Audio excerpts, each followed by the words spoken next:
So I suppose you have now watched all the DVD, and I guess that after watching 9 hours of talking about tracking and markers and cameras, that you should now have also a pretty good idea of how and what to shoot. But still, I want to give you some tips if you want to shoot for camera tracking. So first of all, I think I have repeated that over and over again, you need to have perspective shift. So if you film, then you will have a hard time tracking something like that, where you only turn your camera or where you move a little bit and turn your camera while doing that. So that is something that you should avoid. And also, if you are shooting, try to make sure that you are having markers on the place that you want to track. And by markers, I not necessarily mean like tennis balls or ping pong balls or sticks or anything. Markers can also be just little chewing gums on the floor. If you're shooting outside, that is very good to track because it also blends in with the floor. So that is nice. Then, yeah, try to make sure that if you are, for example, let me also add a plane. So this is just easier than going outside and taking examples there. So let me just quickly do that.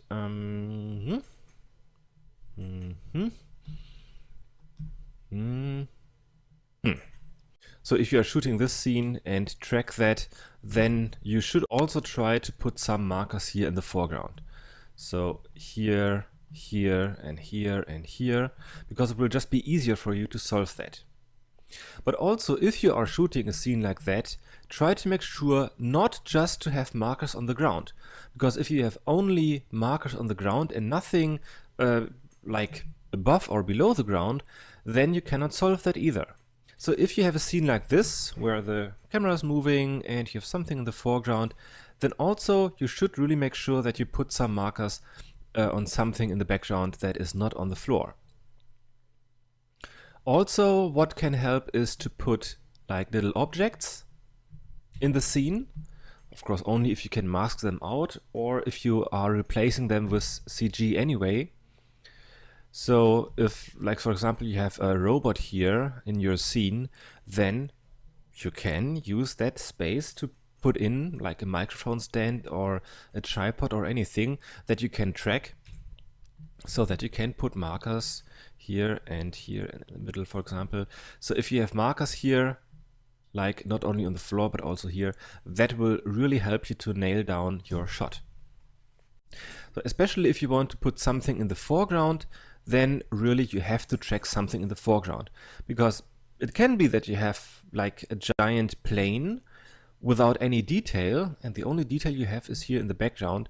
So you might track something here and here and here and here. And even if you have 8 markers or more, and even if you get a decent camera solution from that, it can still be that if you had something in the foreground, that it is jittering like crazy. Because if you think of it, the movement here, that the markers that you might eventually put here in the background are doing much smaller movements than if you track something here. So any movement of the camera will be much bigger here in the foreground than in the background. So if you only track here, then you also have like the camera grain or the sensor noise that adds up to jittering in the camera movement. To place something here in the background, then of course it's fine to just track that. But as soon as you want to put something in the foreground, then you really try to make sure that you also track some features here in the foreground. Also, if you are shooting with a digital camera, try not to use the automatic stabilization. So some cameras have built-in stabilization on the sensor, others have lenses where you have built-in image stabilization, but really try to avoid using these. Because, for example, if you have image stabilization in the lens, then the lenses will move so that the image that they produce appears to be stable. And that, of course, is nice to pretend that you have a totally steady hand. But as soon as you want to track that and as soon as you want to put something in it, then it will really lead to problems. Because it will, like, similar to lens distortion, it will distort your image and the track just doesn't make sense. It won't be very obvious, but as soon as you put something in it, it can lead to weird wobbling swimming markers. So try to avoid the built-in image stabilization of camera or lens. If you want to use stabilization, then do it afterwards in Blender. Then while you are shooting, also try to not use a too slow shutter, because if you have a slow shutter speed and a fast moving camera, then you will get a lot of motion blur, and as you probably saw in the videos, that will also lead to problems. Of course, it can also be like an aesthetic thing that you want to have motion blur, then of course you have to use it, but if you can, try to avoid it. So when you're shooting, you have to have very good lighting conditions, because if you have lots of light and a very bright scene, then you can also use a shorter shutter speed, which is good. And also, if you have good lighting conditions, you can use higher f-stop numbers, because if you have higher f-stop numbers, that means that more of your scene is in focus.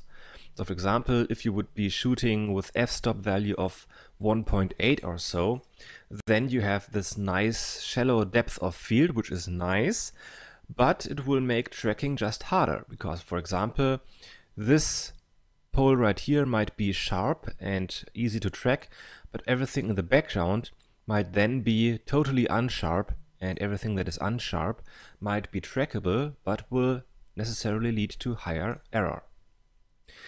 But if both of them are sharp and nicely in focus, then tracking will be easier.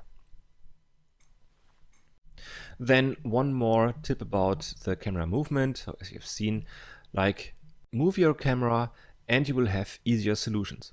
But if your shot doesn't allow that, then you can also just first do your panning shot and after that move your camera or take helper frames. So finish your shot, turn off the camera, but don't change the focal length or anything like that. So when you're finished shooting, then just take the camera and take a few pictures of your scene, just so that you can after that establish the perspective.